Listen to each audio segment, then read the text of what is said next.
नमस्कार दोस्तों। आज हम फिर आ गए आपके लिए एक बड़ी ही रोचक कहानी लेकर। तो आइए शुरू करते हैं। एक गांव में एक बुढ़िया रहती थी। शाम के वक्त वो अपनी झोपड़ी के बाहर बैठी हुई थी कि तभी एक छोटा बालक वहां से जा रहा था। वो सबको पुकारते हुए गुहार लगा रहा था कि कोई तो मेरी खीर बना दे, अरे कोई तो मेरी खीर बना दे। बुढ़िया बहुत कोमल हृदय वाली स्त्री थी। उसने कहा, बेटा मैं तेरी खीर बना देती हूँ।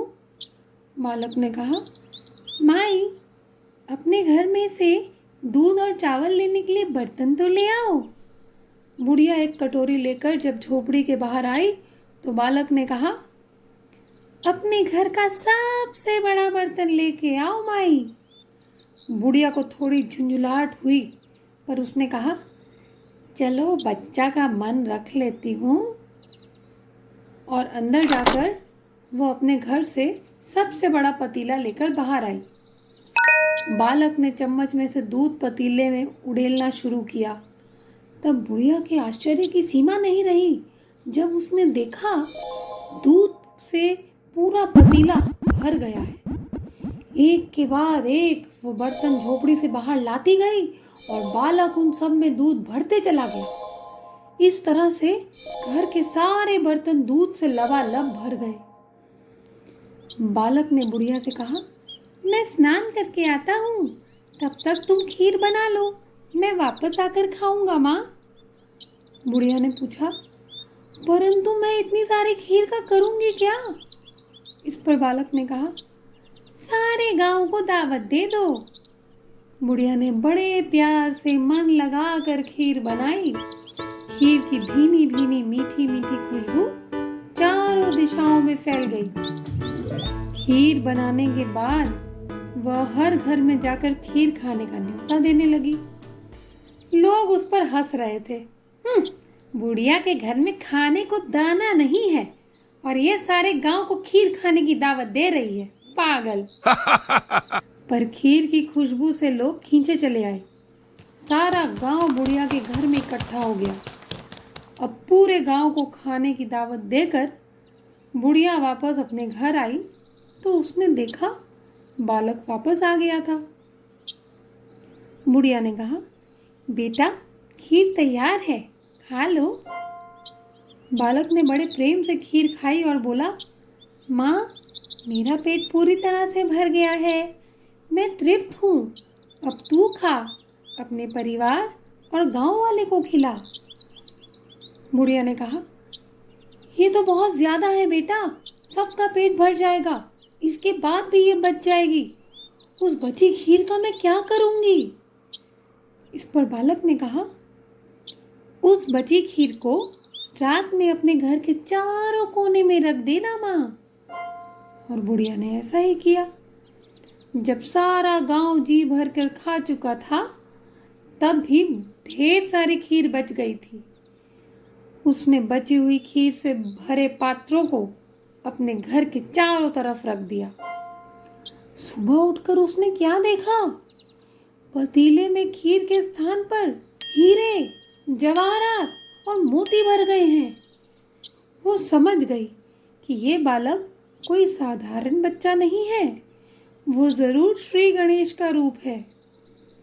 वो बहुत खुश हुई और उसने अपने ईश्वर का धन्यवाद किया, क्योंकि उन्हीं के कारण आज उसकी सारी दरिद्रता दूर हो गई और वो आराम से रहने लगी।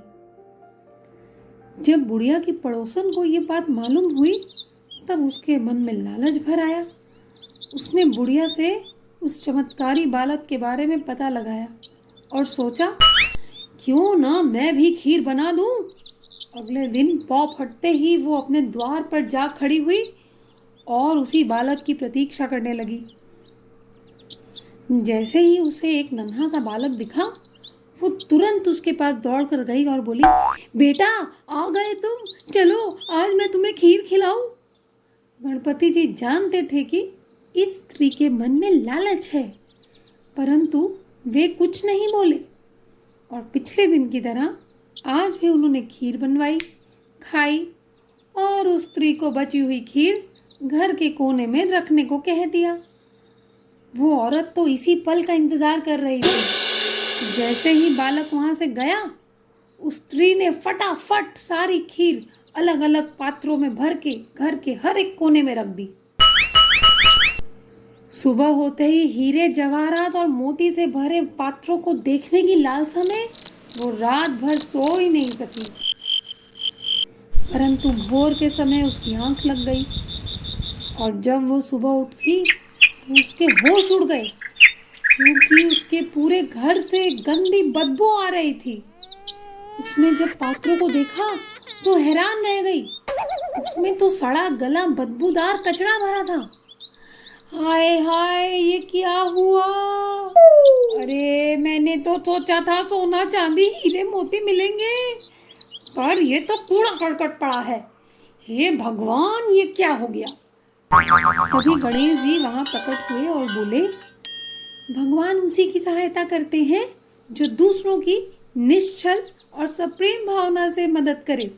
तुम्हारे मन में लालच भरा था, इसलिए तुम्हें ये परिणाम मिला। औरत लगी रोने और बोली, मुझे क्षमा कर दो प्रभु, मैं लालच में अंधी हो गई थी। परंतु अब तो देर हो चुकी थी, क्योंकि गणपति जी वहां से जा चुके थे। तो देखा आपने कैसे उस औरत को लालच का मिला बुरा नतीजा। तो भाई, कैसी लगी कहानी? हमें ज़रूर बताइए और आज ही हमारे चैनल को सब्सक्राइब करना ना भूलें। तो फिर मिलेंगे अगली रोचक कहानी के साथ। Bye bye.